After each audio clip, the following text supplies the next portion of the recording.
Alrighty, everybody, happy Tuesday. This is Brownson's By Any Means Necessary Fantasy Football Talk for Tuesday, November 2nd. Welcome to November. We are now pretty much the halfway point of the season already. It seems like it just started, right? But, you know, we're at the halfway point. We've got 4 teams on bye again, even though this doesn't really feel like that bad of a bye week. I don't know. Maybe it's just me. Maybe I just don't have a lot of shares of players on these teams, but a 4-team bye week. We got the Detroit Lions, the defending Super Bowl champion Tampa Bay Buccaneers, the Washington football team, and the Seattle Pigeons up north a couple hours. They're all on bye this week, so be prepared for that. It is probably the worst waiver wire of the season this week. Not a whole lot there, not a whole lot of depth. Again, every league is different. You may have some really good players available in your leagues, as I have, I've noticed in a lot of my main leagues this year. I'm getting some really good players on waivers that really shouldn't be there. And maybe, I'm not trying to, talk down on any of my opponents and friends that I've played with for a long time, but, there's a lot of chaos going on. A lot of people, players shouldn't be on waivers that they are, and me, I shouldn't be getting them on waivers because my team's, not at the bottom of the barrel. But this waiver wire video, as always, is just the guys who are available in 50% or more of leagues on ESPN. Of course, that could be different on Yahoo or Sleeper or NFL.com, whatever the case may be. And again, you could have some really good players available on your wire that shouldn't be there, and by all means, you should be trying to get them probably over these guys. But this is just, even though it's not the greatest waiver wire, I dug deep. I found 10 guys who I want to highlight and bring to your attention to maybe try and prioritize if you can't get those other studs that shouldn't be available in the first place. I don't know. Some of you may have watched my video that I posted last night that actually didn't upload until early this morning, but I've been having, I've been a little depressed the last few days. I've also been sick. Finally, I think today I was kind of starting to feel normal. I thought I was 100% when I came in, because I woke up this morning feeling a lot better than I did yesterday. Yesterday I woke up, I felt like death. I felt like I was dead. I felt a little better once I got to work. My head was just so stuffy. I didn't notice how bad I felt, but a lot of my coworkers and my boss, they could just tell that I was off. The way I was talking, the way I was sounding, they could tell I was stuffed up, congested. So they sent me home. And today I thought I was good, but then I had to, I have to do deliveries, push loads of product to restaurants in the airport. One of them is a little far away, and normally I could push a full cart over there, no problem. I'm a strong, fit guy, youngish dude. Normally it's no problem, but today, man, I had to push 2 carts over there, and I was feeling weak, and I was like burning up both times. So I was like, okay, I'm not 100% today, but I'm still good enough to work. I have 2 days off today or tomorrow, Thursday, to heal up, get to 100% before Friday morning. Should be no problem. I'm already, a heck of a lot better in 24 hours than I was yesterday. And yeah, I just got bad sinuses. I don't know, this side of my face, perfectly fine. Sinuses, when I blow my nose, this side of my face functions completely normal. This side of my face, for some reason, does not. I have pain constantly right here. I don't know, I need to get an x-ray, or probably gonna have to get surgery one of these days. But this side of my face sinuses is fucked up. I don't know what the problem is. I feel like I'm no doctor here, but whatever this is, the sinus valve, whatever this is, I feel like it's twisted or wrapped around my jawbone or something. Something's off with it, because it's always causing me problems. I have to I don't know how to describe it. It's disgusting what I have to do to blow out this nostril. I can't blow my nose, this side of my nose, normally, as I mentioned yesterday, also I have a deviated septum. I don't know if it was born that way or if it happened when I was a toddler.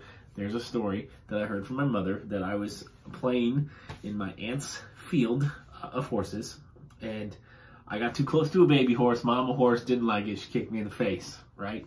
Okay, so obviously there's the potential that I could have broken my nose or deviated my septum at that point in time. But my parents, being young parents, not having health insurance at that time, they did not take me to the hospital, get me examined in any way, shape, or form at that point in time.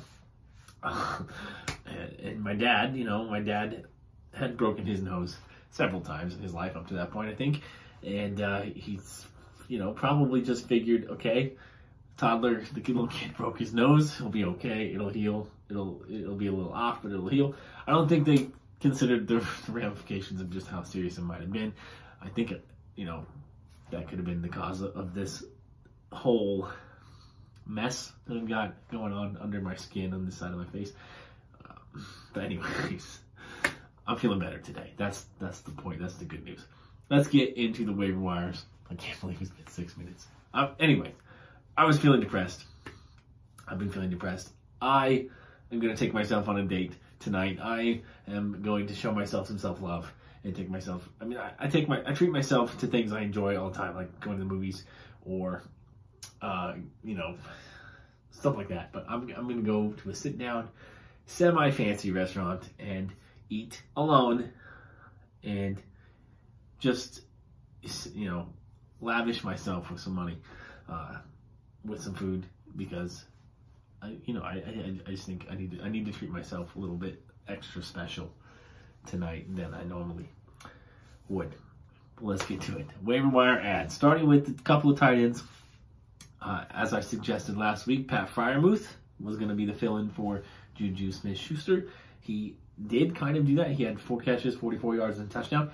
That's pretty decent for a tight end. I think his production and volumes, I don't know if it's going to get better than that, but I think he's not going to get a touchdown every week, but I think his numbers, his receptions and yardage is going to go up, which is going to make him a viable fantasy tight end for you for the rest of the season. And I know that with the bye weeks we've got this week with Gronkowski and Hockenson out, just for instance, and we also have Ricky Seals-Jones, who's been decent for the last few weeks. You're probably going to be looking for a tight end, so Pat Freiermuth probably going to be the best option out there for you. Also, I still like CJ Uzomah. I think he's very boom or bust, but those boom games are worth it. And if he can have a boom game here in week 9, you're probably going to have a good week. Quarterbacks, I've got 3 for you. Taysom the Glitch Hill. That's his nickname now, the Glitch. We all know the hula blue of using Taysom Hill in the tight end spot last year. And it was around this time, I believe, too, when it happened. I don't think he's tight end eligible. I think he's quarterback eligible only at this point. But he's been a touchdown vulture for years there in New Orleans. He's a much better fantasy quarterback than a real quarterback. But if you're looking for a quarterback to replace someone such as Tom Brady, or nobody has Jared Goff, Russell Wilson's out, and watch Taylor Heineke. If you're looking for, you need a quarterback or you need some quarterback depth, Taysom the Glitch Hill is available. Also, there is Tua. Tua's been a pretty decent fantasy quarterback in the last few weeks, despite the Dolphins' being a massive disappointment and trade rumors and the Dolphins' offense completely terrible. Tua has been a fantasy bright spot at the very least. And lastly, Mike White's going to be a really hot waiver wire pickup because of the outstanding game he had last week. If he can keep that up against the Colts this week on Thursday, there's no doubt he's going to be the starter moving forward. And, whether he keeps it up or not, I have doubts. The Colts defense is pretty good. It's a short week. But is he a better quarterback right now than Zach Wilson? I think he's proven that.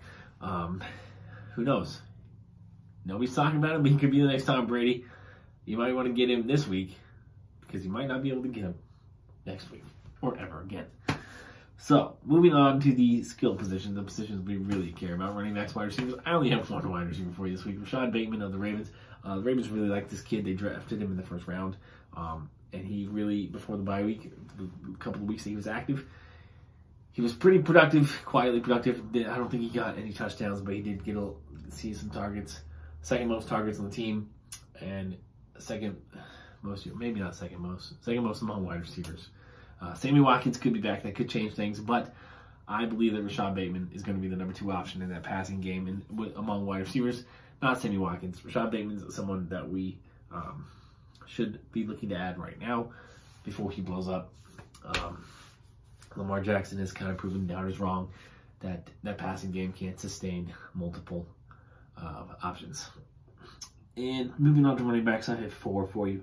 Running backs really the only position of any, worth on the waiver wire, like any immediate help on waiver. I shouldn't say worth. I really like Rashad Bateman for the rest of the season. I really like Pat Fryermuth rest of the season. I really like Taysom Hill to Mike White rest of the season. Maybe not Mike White, but I like those guys rest of the season. But I'm saying, like, if you need some immediate impact right now, running backs are probably the only position where you're going to get something of huge values this week. Starting with Boston Scott and Jordan Howard, both of the Eagles running backs, both scored 2 touchdowns last week.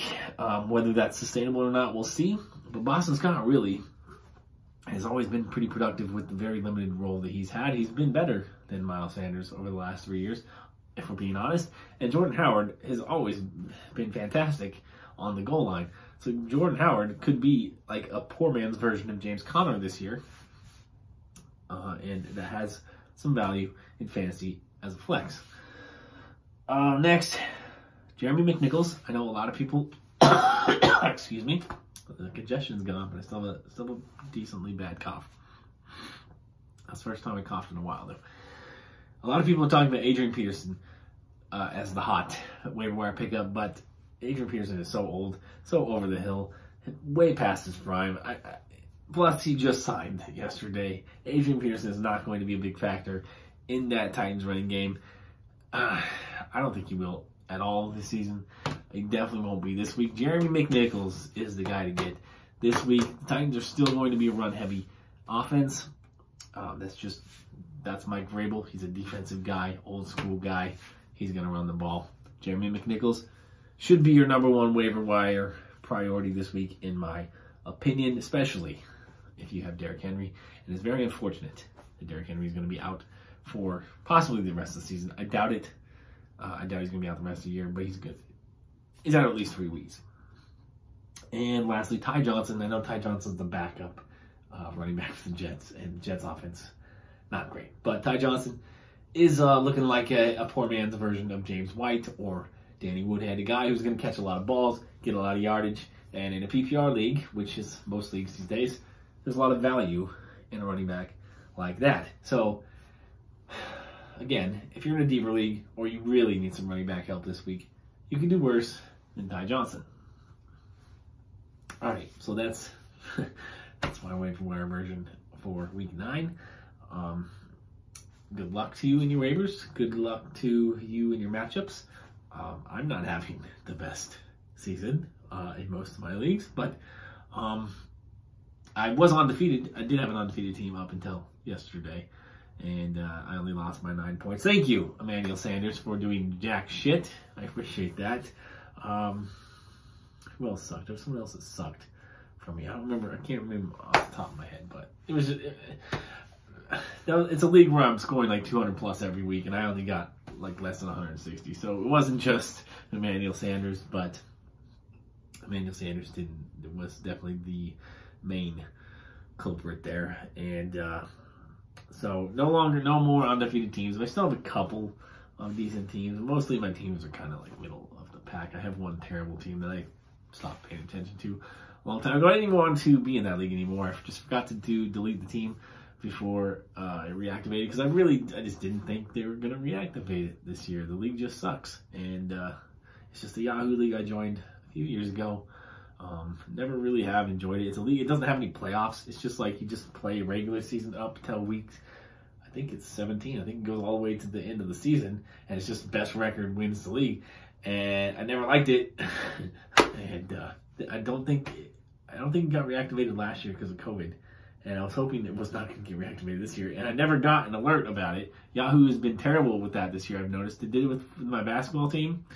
And they did it with a couple of my football teams and didn't alert me to the reactivation or the draft. So like I'm just at work getting this alert on my phone. Hey, your draft just started. It's your turn to pick. Oh, thanks for letting me know that I not only had a draft coming up, but thanks for letting me know that league was even reactivated, right? So we could talk about that all day if I wanted to, but I don't. So I stopped paying attention to that league a long time ago. It's driving down my Yahoo rating, which I've been proud of. My Yahoo rating is good, but my other teams on Yahoo are decent enough that I'm hoping they can carry me, you know, despite that crappy team. So that's the video. 15 and a half minutes. Hopefully this doesn't take 15 and a half hours to upload, because I would like this information to get out before midnight, but you know, before waivers clear. So peace, love, and nacho fries.